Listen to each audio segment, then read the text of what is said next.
Alright guys, so today we're going to go over a couple problems that was missed on the test. I hope that you guys are watching this and doing your test corrections. Remember that you'll need to turn in your test corrections before you get to make up tests. So let's start right in. Here we have a literal equation, which means area is equal to A plus B plus C, the entire thing divided by 3. You're going to solve for B. So even if you wanted to build this, just an example, okay, what we're going to do is we're going to solve for B. Right there. Notice how B, the first thing that happens to B is gets added by A, gets added by C, and then the whole thing is divided by 3. And the result is capital A. So the first thing I need to do is multiply both sides by 3. So I'm going to go ahead and do that. Multiply both sides by 3. This goes away. Oops. This goes away on that side, excuse me. On the right side. And this side I get 3a. Okay, I get 3a. Next, I subtract c, so I get 3a is equal to a plus b plus c minus c from both sides. Gone. And then I subtract a. And what I have left is, going over here now, I have 3a minus c is equal to a plus b. Next step is subtract a. Subtract a. So I subtract a from both sides. And my final solution is 3a minus c minus a is equal to b. And that's all I'm doing. Some common mistakes that I saw on the test was that we got something like this.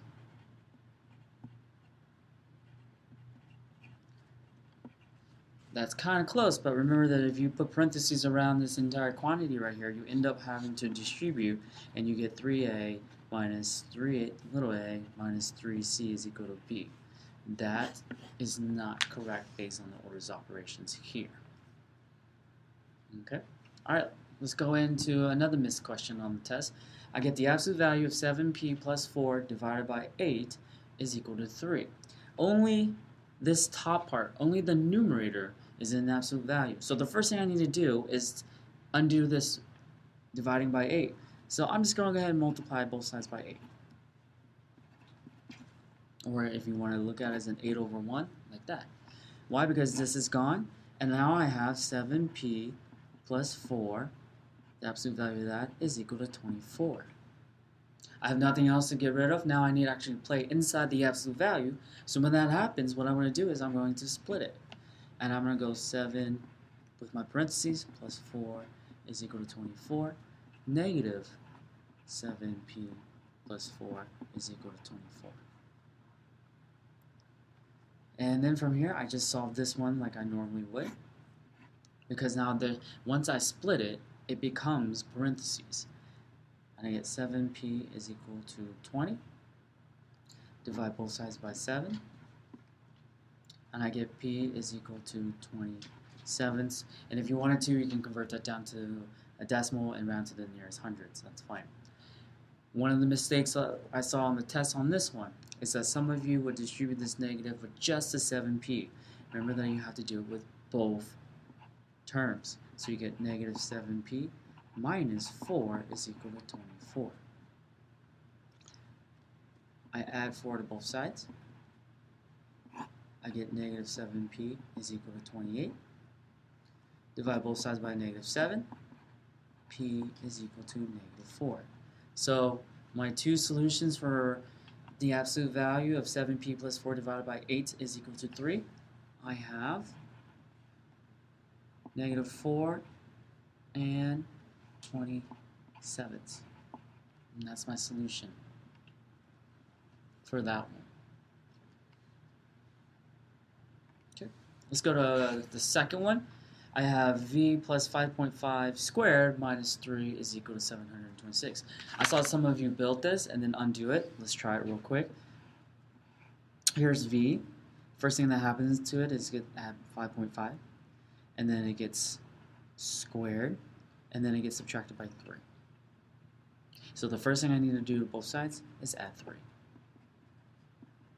And I get v plus 5.5 squared is 729.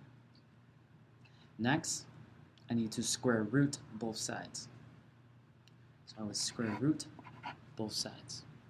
And I get v plus 5.5 is equal to positive or negative 27. 27. So what's happening is that some of you want to jump right in and just subtract this 5.5 right away before you get rid of the negative 3. Remember that once the equation is built, you got to follow your orders of operations. You are working your way backwards.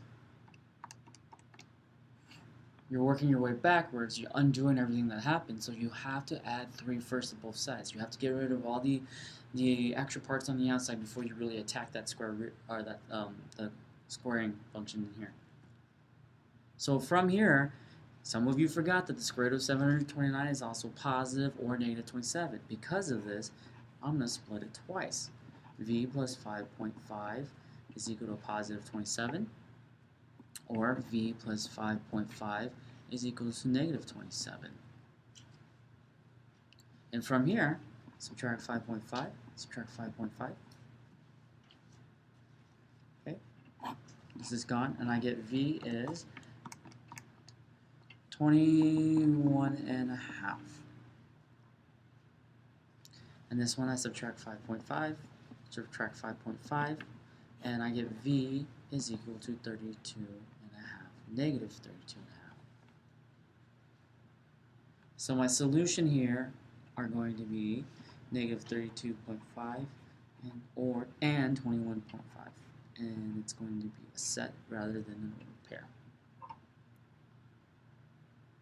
Okay, so most of you that got it wrong is because you forgot this part right here, solving for negative 27. You did everything else right, but forgot that the square root of 729 is positive and negative 27. Good. All right, let's do a quick review of simplifying radical. Now, simplifying radicals basically means I bring it down to its lowest term. I bring it down to its lowest radicand, and I cannot go anymore. So here I have the square root of 128.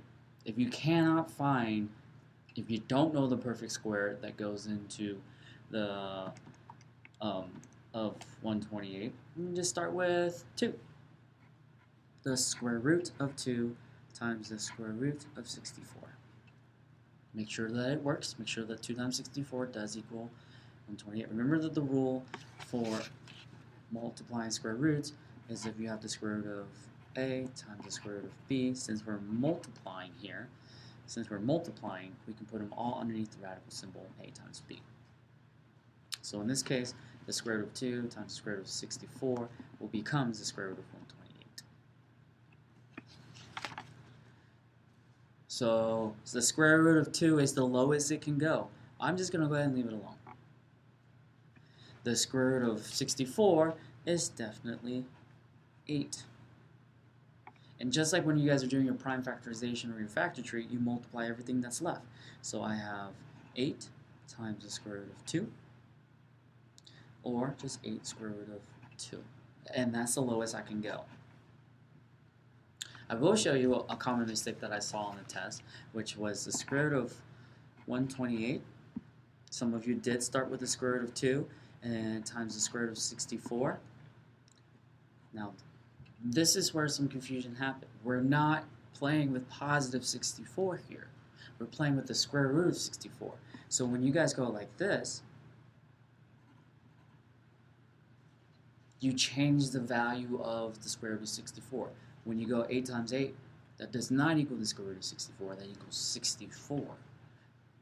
Okay, so instead, if you wanted to, technically speaking, you could have done this. Square root of 8 times the square root of 8 is equal to the square root of 64. Yes, that's true. And the square root of 8 times the square root of 8 is just 8.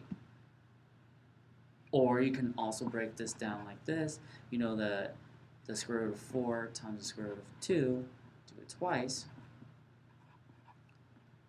From here, square root of 4 is 2 times the square root of 2. That's the left side. The right side is 2 times the square root of 2. Either way, 2 times 2 is 4. Square root of 2 times square root of 2 is also 2, you still get 8. So remember that when you're playing with radicals, you have to keep them all radical. You have to keep them in its radical form. We don't want a decimal value because then all radicals that are not non-perfect squares are irrational numbers. Okay, let's go with another missed question. Here I have the square root of 3 times the quantity of square root of 3 minus square root of 2. This is the root of popular right here. So what I'm going to do is I'm going to take this square root of 3 and multiply it right there. Square root of 3 times the square root of 3 becomes the square root of 9, or just 3. Square root of 3 times the negative of square root of 2 is negative square root of 6. And my final answer is 3 minus the square root of 6. I cannot subtract the square root of 6 from the square root of 9 and get the square root of 3. It doesn't work that way because they're not the same radical. They're different. Okay, now if you wanted to, you can talk about 3 times the square root of 2 minus 2 to the square root of 2. Same base, same radicals, then you will have just the square root of 2. But this is not the case here. This is something that is different. Another missed one, square root of 4 times square root of 5 times square root of 4. Square root of 4 times the square root of 5 is the square root of 20 times the square root of 4 becomes the square root of 80. This is unsimplified. You're not finished. You need to break it down. Okay, you can go 4 square root of 4 times square root of 20. Break that down to 2 times square root of 4 times square root of 5. This becomes 2. Okay, this becomes 2, and this becomes square root of 5. You can't go any lower. Just like prime factorization, you multiply everything that is at the bottom.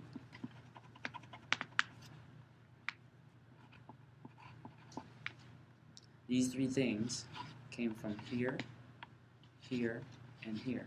Well, 2 times 2 is 4, times square root of 5 is just square root of 5. A quick way to do that problem, though, however, is the square root of 4 times the square root of 4 is just 4. And that's left is just the square root of 5. Because the square root of 4 times the square root of 4 is the square root of 16, the square root of 16 is positive 4.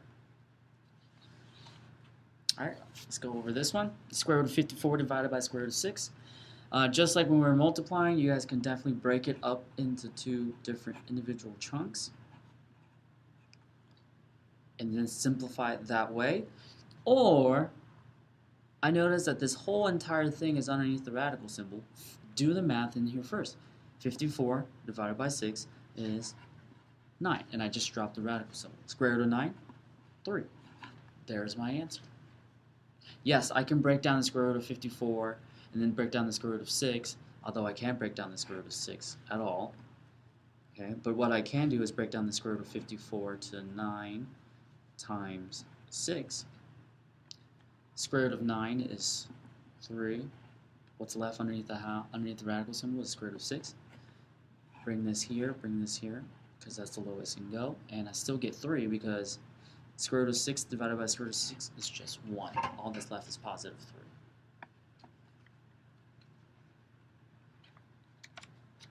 3. Okay, last problem of the day. Simplify by rationalizing the denominator. This means I want a rational number in the denominator. So what I'm going to do is I'm going to break it up into 2 chunks.